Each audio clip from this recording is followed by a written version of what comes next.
Voici une œuvre de Liu Tiezhou intitulée La cour de derrière, conservée au musée des Beaux-Arts de Taipei. Ce tableau fait partie des 2 peintures de l'artiste retenues pour l'exposition des Beaux-Arts de Taïwan en 1931. L'autre tableau a déjà disparu. Heureusement que celui-ci a pu être conservé. Les plantes représentées sont principalement la rose trémière, mais aussi la malvacée rouge, les cycas ou encore les palmiers.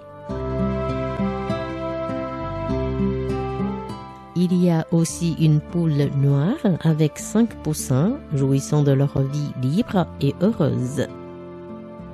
Regardez bien le bec de la poule qui tient un verre.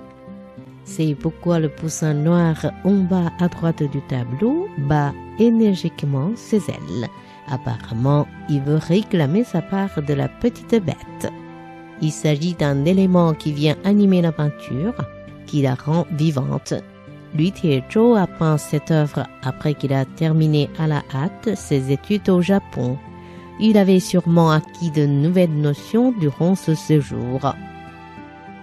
Le style de cette œuvre évoque la peinture sur le vif de l'école Maruyama Shicho de Kyoto. Les pigments sont appliqués de manière élégante, créant un effet gracieux et doux. En plus de peindre les plantes tropicales, l'artiste a enrichi son tableau avec des détails amusants tels les poussins ou encore les papillons et les abeilles qui voltigent entre les fleurs. Ce tableau devient ainsi très agréable à contempler. Certaines particularités de la peinture de Liu Tiezhou sont en rapport avec son vécu personnel. Il avait tenu un magasin de broderie. Ce serait la raison pour laquelle, lorsqu'il peint des feuilles de plantes, il superpose souvent des pigments afin de donner du relief aux feuilles. Cela évoque les broderies sur un beau tissu. On observe aussi cette même technique au niveau du sol, au premier plan du tableau. L'entassement de pigments sur la toile permet de produire une sensation de broderie.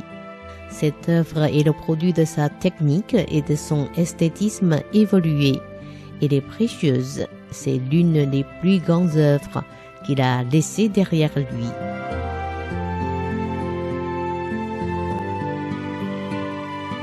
Toutefois, son séjour au Japon ne l'a pas fait oublier la peinture traditionnelle chinoise qu'il avait beaucoup pratiquée. Regardons ce tableau intitulé « Le tigre » peint en 1932. Techniquement parlant, il s'agit plutôt de peinture à l'encre de Chine. Lorsqu'il était encore peintre commerçant, il avait fait les rouleaux verticaux de ce type représentant un tigre. Ce type de peinture était souvent acquis par les collectionneurs traditionnels à l'époque. Il est évident qu'il ne s'agit pas d'une peinture sur le vif. Tout comme la peinture populaire traditionnelle chinoise, ce tableau est basé sur la technique de la copie. Si Liu Tiezhou donnait les cours de peinture, une telle œuvre pourrait servir de modèle pour les exercices de copie des étudiants. La demande serait importante. Voici maintenant un tableau vertical relativement long représentant une pyrole de Taïwan. La composition est assez simple. C'est une œuvre très agréable à contempler. Il s'agit d'une peinture à la gouache, mais dans un style qui évoque la peinture à l'encre de Chine. Le sujet principal, la pyrole de Taïwan, s'avère imposant. En réalité, la façon dont l'oiseau est présenté nous fait aussi penser à la broderie. Apparemment, c'est une peinture sur le vif. Cependant, de toutes les pyroles de Taïwan que l'artiste a peintes, celle-ci est la plus paisible, la plus sereine, alors qu'en réalité, la pyrole est un rapace. Dans les autres œuvres de Liu Tiezhou, comme celle présentée lors des grandes expositions, l'oiseau est plus souvent en mouvement ou dans une posture exagérée. Il tourne son corps ou il lève haut la queue. Ici, sa longue queue tombe de manière naturelle, tandis que les feuilles et les germes de l'arbre pointent vers le haut. Cette combinaison de mouvements descendants et ascendants forme un très bon arrangement.